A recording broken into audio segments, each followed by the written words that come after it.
Hello friends, நாம் இன்றைக்கி கனவா மீன் ஃப்ரை பண்ண போகிறோம். ஃபஸ்ட்டு கனவா மீனை நல்லா க்ளீன் பண்ணி எடுத்துக்கணும்.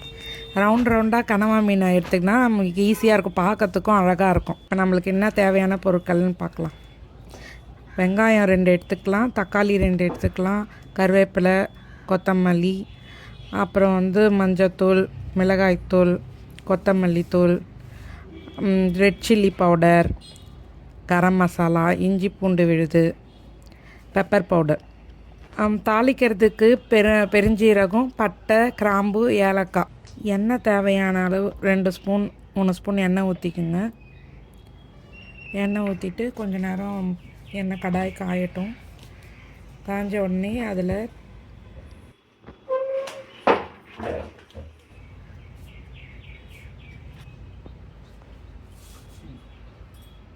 கடாய் காஞ்சிடுச்சு. அதில் பெருஞ்சீரகம், பட்டை, கிராம்பு, ஏலக்காய் ஒரு 3 போட்டால் போதும். கிராம்பு 3, பட்டை 2, பெருஞ்சீரகம் போட்டு அது பொரிஞ்ச உடனே வெங்காயம் ஆட் பண்ணிக்கணும். வெங்காயம் நல்லா கொஞ்சம் வதங்கினா போதும், பொன்னிறமாக வதங்கினா போதும். ரொம்ப டீப் ஃப்ரை பண்ண தேவையில்லை, வெங்காயம் வதங்கினா போதும். இந்த கனவா மீன் உடம்புக்கு நல்லது, குழந்தைங்களுக்கெல்லாம் கொடுக்கலாம், பெரியவங்க, லேடிஸ் எல்லோரும் சாப்பிட்லாம்.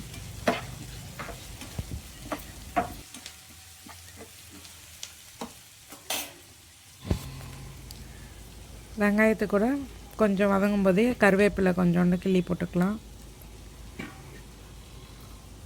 கொஞ்ச நேரம் நல்லா வதக்கணும்.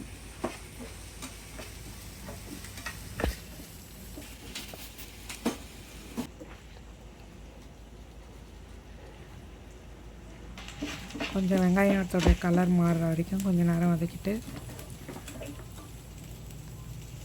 அதுக்கப்புறம் நம்ம இஞ்சி பூண்டு பேஸ்ட் ஒரு 2 ஸ்பூன் போட்டுக்கலாம். இஞ்சி பூண்டு விழுது போட்டு நல்லா அந்த பச்சை வாசனை போகிற வரைக்கும் கொஞ்சம் வதக்கணும்.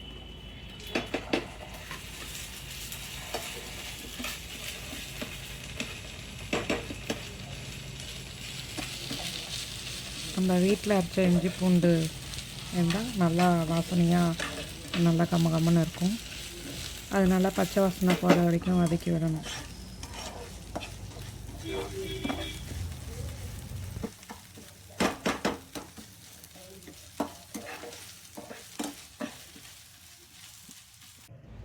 பார்த்தீங்கன்னா வெங்காயம் நல்லா வதங்கிடுச்சு, இஞ்சி பூண்டு வதங்கிடுச்சு. இந்த ஸ்டேஜில் நம்ம தக்காளி போட்டுட்டு அது மேலே கொஞ்சோண்டு உப்பு போட்டோன்னா வதங்கிறதுக்கு கொஞ்சம் நல்லா ஈஸியாக இருக்கும். நல்லா தக்காளி மசிகிற அளவுக்கு நல்லா வதக்கி விட்டுக்கணும்.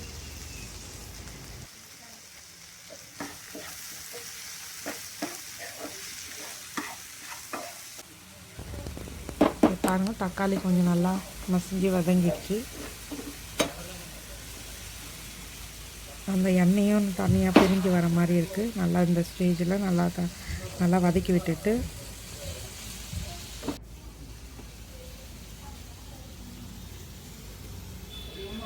இப்போ நம்ம என்ன பண்ணணும், நம்மளுக்கு தேவையான மிளகாத்தூள் போடணும். வீட்டு மிளகாத்தூள் நான் போட்டிருக்கேன். அப்புறம் கொத்தமல்லி தூள், மஞ்சள் தூள் 1/4 spoon, Kashmiri red chilli powder கொஞ்சம் உங்களுக்கு கலர் கொடுக்கும், கரம் மசாலா, பெப்பர் பவுடர் எல்லாத்தையும் போட்டுட்டு நல்லா வதக்கி விடணும்.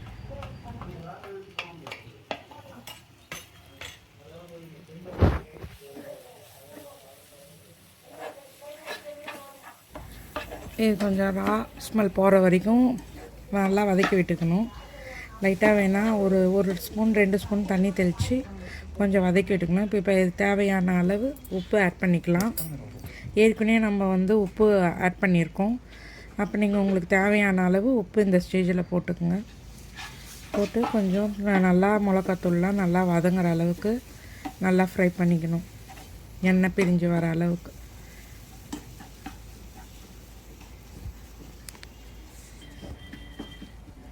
இப்போ பாருங்கள், எண்ணெய் பிரிஞ்சு வருதுங்களா, அந்த டைமில் நம்ம கழுவி வச்சுருக்க கனவா வேணால் போட்டுக்கணும்.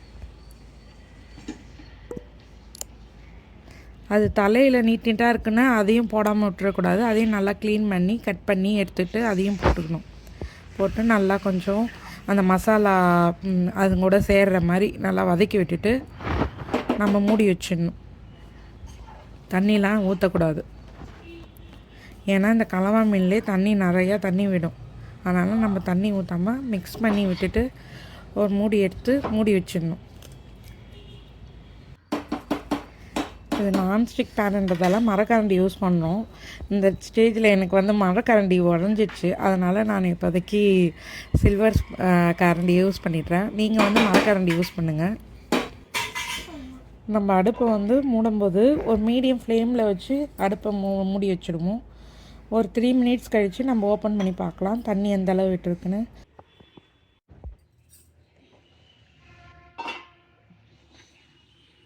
பாருங்கள், நம்ம தண்ணியே ஊற்றலை. எப்படி கனவா மீன் எவ்வளோ தண்ணி விட்டுருக்கு பாருங்கள். இந்த ஸ்டேஜில் நம்ம மறுபடியும் ஒரு சின்னதாக வதக்கி விட்டுட்டு கொஞ்சம் நேரம் மறுபடியும் நம்ம மூடி வைக்கலாம்.